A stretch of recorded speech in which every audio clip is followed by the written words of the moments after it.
Be ready. Start. We find from the definition of willful default in the master circular quoted above that a willful default would be deemed to have occurred in any of the events mentioned in subclauses A, B, C, and D of clause 2.1.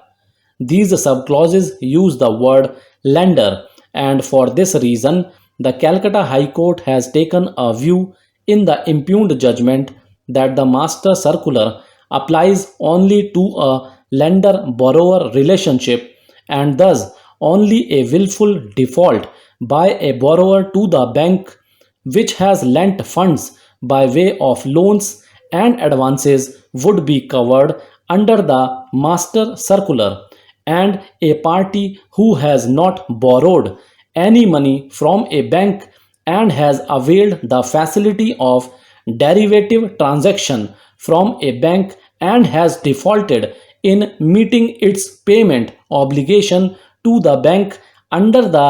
derivative transaction is not covered by the master circular.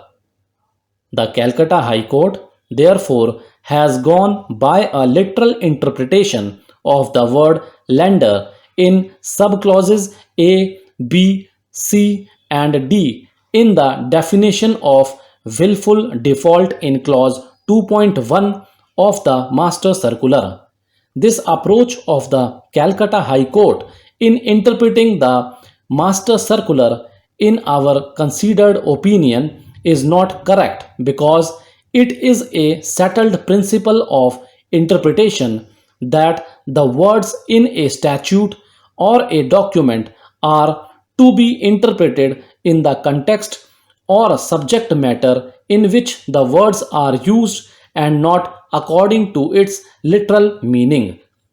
When it is said that words are to be understood first in their natural, ordinary, or popular sense, what is meant is that the words must be ascribed that natural, ordinary, or popular meaning which they have in relation to the subject matter with reference to which and the context in which they have been used in the statute. In the words of Justice Holmes, a word is not a crystal transparent and unchanged. It is the skin of a living thought and may vary greatly in color and content according to the circumstances and the time in which it is used.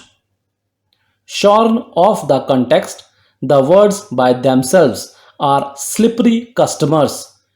Therefore, in determining the meaning of any word or phrase in a statute, the first question to be asked is what is the natural or ordinary meaning of that word or phrase in its context in the statute.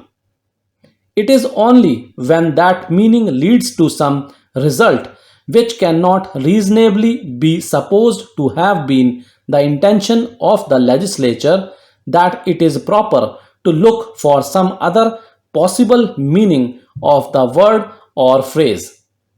The context, as already seen in the construction of statutes, means the statute as a whole, the previous state of the law, other statutes in pari materia, the general scope of the statute, and the mischief that it was intended to remedy. We will therefore have to interpret the word willful default in the master circular by reading the master circular as a whole, looking at the provisions of the 1934 Act and the 1949 Act under which the RBI has powers to issue circulars and instructions to the banks, the purpose for which the master circular was issued, and the mischief that the master circular intends to remedy because these constitute the context and the subject matter in which the definition of willful default finds place in the master circular. It will be clear from the language of the aforesaid instructions issued by the Central Vigilance Commission that all cases of willful default of rupees 25 lakhs and above were to be reported by all the banks to the RBI as and when they occur or are detected, and the RBI was required to circulate the information received from the banks of willful default every 3 months, and there was to be greater intra-bank communication about the willful defaults. These instructions of the Central Vigilance Commission covered to all cases of willful default of rupees 25 lakhs and above, and were not confined to only willful default by a borrower of his dues to the bank in a lender-borrower relationship.